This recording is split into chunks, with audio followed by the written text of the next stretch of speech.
What's the biz, everybody? Unstable here, and I have a story to tell all of you. If you read the title, I'm sure you're well excited to figure out what the fuck led to this situation happening. This story is not at all anything bad, so if you were expecting something bad to have happened in this story, you are sorely mistaken. I'm very sorry for maybe even clickbaiting a little bit, because it's not as bad as you think. But, anyways, let's just get right into it. One day, it was around 8 o'clock, and I was messaging my girlfriend on Instagram. We'll just call her like Angela or something. And I was like, hey, do you want me to come over tonight? We can sneak out, and you can come pick me up, and I'll come over to your place, and I'll stay there until like 4 a.m. She was like, oh yeah, for sure. So that's exactly what we did. I ended up later that night just sneaking out, walking down my road, and getting into her car, and we went over to wherever she lived, right? And so, where she happened to live, you happened to be right next to the home of my best friend in the whole entire world. We'll call him Cody, alright? So, Cody was a very good friend of mine. Me and him met during the same school year that this was happening. Me and him actually became such close friends because we started smoking a lot of weed together. And we kind of just got closer. If you don't understand, when you smoke a lot of weed with somebody, you kind of just get a connection with them. A friendship builds in a way that really doesn't get built in any other way. It's really a very good bonding experience. Anyways, so I was on the way to my girlfriend's house, and Angela was like, oh, hey, I got you a burner phone. Because at that time, my parents had taken my phone away for something completely unrelated to this story. But, she was like, hey, I got you a burner phone. I put mine and Cody's number in there. And I was like, oh, sick. So first thing I did was message Cody and was like, hey, you want to chill for a little bit? Maybe we can smoke and hang out for a little bit, and then I'm gonna go back to Angela's house for the rest of the night.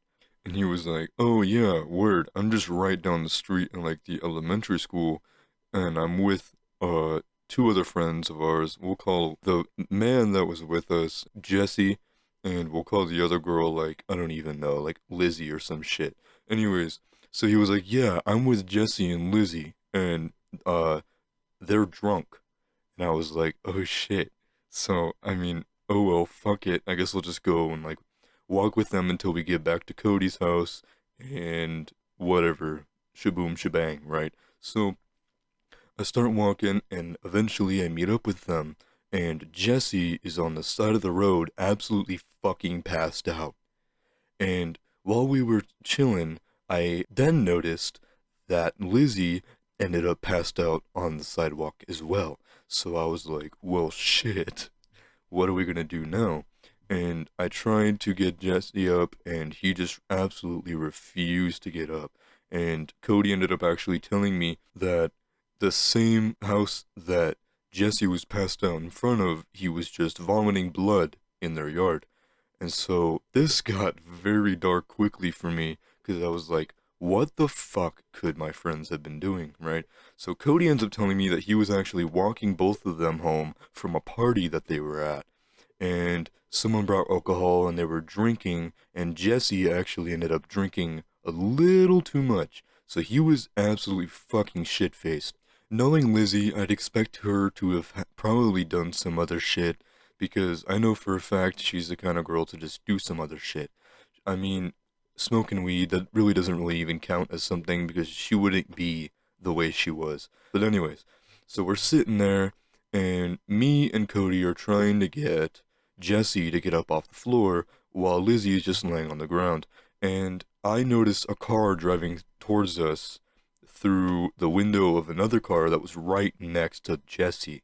And I instantly knew, I was like, that's a fucking cop. Not just any cop, that's a sheriff cruiser. Because the town that we were in didn't have their own actual police force. Instead, they had this state sheriff, like, police, whatever the fuck, roaming around, because it didn't even actually count as a real town. But anyways, so Cody didn't notice the cops, so I immediately just let him know, like, there's police. And he's like, well, fuck. And I tell Jesse, I'm like, Jesse, the police are here, and he just completely doesn't even understand. He is so absolutely fucked on the sidewalk. He is completely unstable, unable to stand, knocked the fuck out, dead. This man was shit faced, alright? So the police get out and start talking to us, and we start explaining, like, yeah, I mean, we haven't done anything tonight, but hey, these people are absolutely shit faced. And Lizzie was still passed out on the sidewalk. She actually had not even spoken to us. She was just passed the fuck out.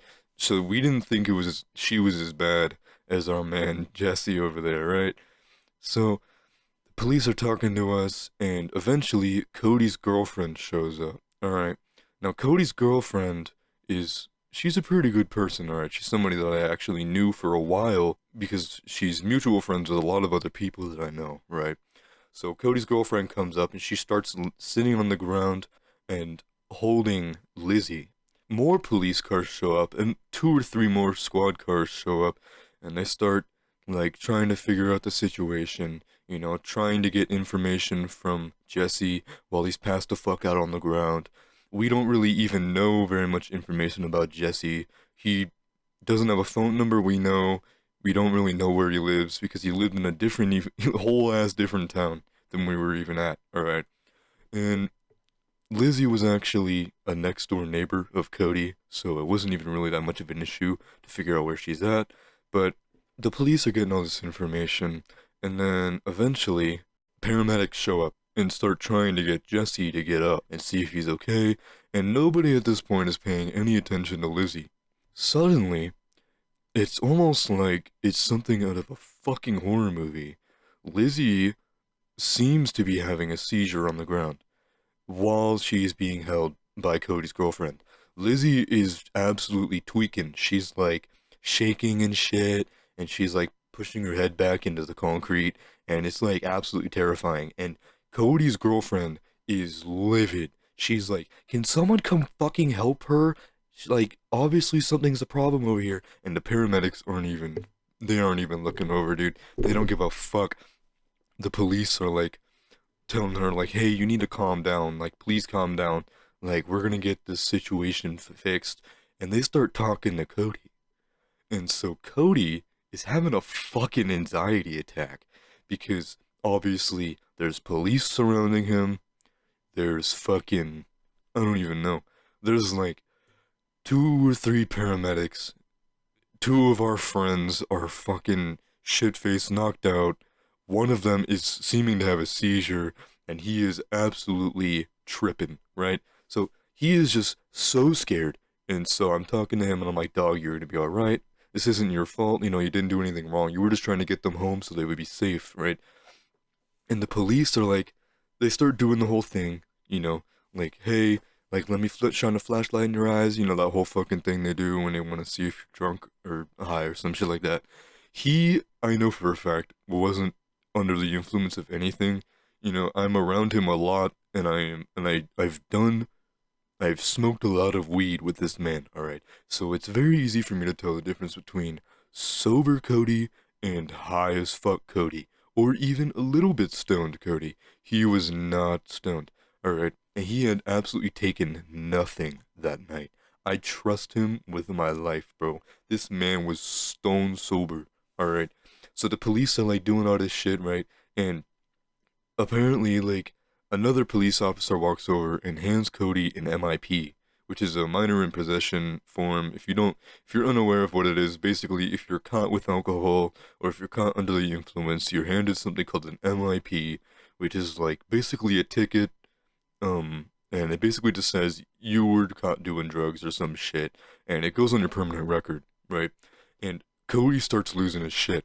He's like, I never said I was doing anything. Like, I never said I drank. I never said I was smoking anything. Like, why are you handing me this? And I was actually even trying to back him up. I was trying to tell the police, like, hey, like, I don't understand, like, why he would get that. Like, he's just standing here cooperating. Like, you just handed him this out of nowhere. And so the police officer that handed it to him said, well, I recall you saying that you were drinking alcohol. This was not something that Cody had even said one time. The only time that anything about alcohol came out of Cody's mouth was when he explained to the police that someone had brought alcohol to the party that Jesse and Lizzie were at.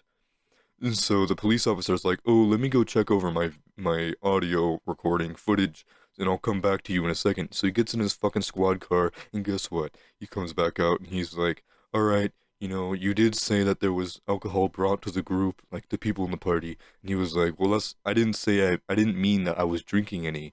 I meant like someone brought alcohol for the people at the party." And I was like, "Yeah, he wasn't at the party, And so apparently the police officers were like, they told me and Cody's girlfriend that we can just leave. And so Cody had to stay, actually. He was having an anxiety attack, so the police actually opted to drive him home themselves. So Cody's girlfriend drove me to my girlfriend's house, and she was actually sitting in her car in the driveway because she was tripping balls because I hadn't come back yet, because I was gone for like literally an hour and a half. It was like 1 a.m. at this point, but my girlfriend was tripping. Angela was in her car. She comes out when I walk up, and I start hugging her, and I start explaining the story. And then next thing I know, I hear someone crying. All right, someone crying walking down the street. It's 1 a.m., and I'm like, holy shit, that sounds like Cody, right? So I start looking, and to explain Cody's build, he's a very skinny, like 6 foot white kid with blonde hair. All right, so this kid he looks a lot like a tweaker. All right, now let me explain. I start hearing this man crying walking down the street, and I'm like, well, shit. Cody was just having a fucking panic attack. I wouldn't put it past him to start crying, screaming, walking down the street. So Angela's like, no, let's go inside. And I apparently could not get a grip on whatever the fuck it was. And so I eventually see the man, and the man just starts screaming like, "Help me!" And he's like crying, screaming at the top of his lungs walking down the street. And I'm like, maybe it's Cody, And like, like Angela was not fucking having it, bro. She absolutely was like, no, that's a crackhead. Like, let's go inside. And I just believed her. I was like, I'm not taking any more shit tonight. I'm just gonna go inside. And so we did that. We went inside, locked all the doors and shit. And we went into a room, took some dabs, and we just hung out for the rest of the night. I can't remember if I took Xans or not, but it was a pretty enjoyable night. After all the crazy shit happened, I did actually end up going home, and my dad actually had caught me on camera leaving the house. So he was like, "Oh, where were you last night?" And I was like, well, shit, I guess I'm caught. I might as well tell him that I snuck out. And he was like, well, fuck you, and put up cameras all over the house. And that's how I ended up having to be under surveillance, and that is how I snuck out and ended up surrounded by cops. If you enjoyed the story, please like the video and subscribe for more, because I'm going to be dropping some more crazy ass shit. I don't even know what kind of videos I'll be making, but hey, I got more stories in the vault. Got some stream highlights I'm gonna be dropping. I got all sorts of shit. So if you enjoy the video, make sure you hit that subscribe button. And why not hit the bell? I'll see you next time. Peace out.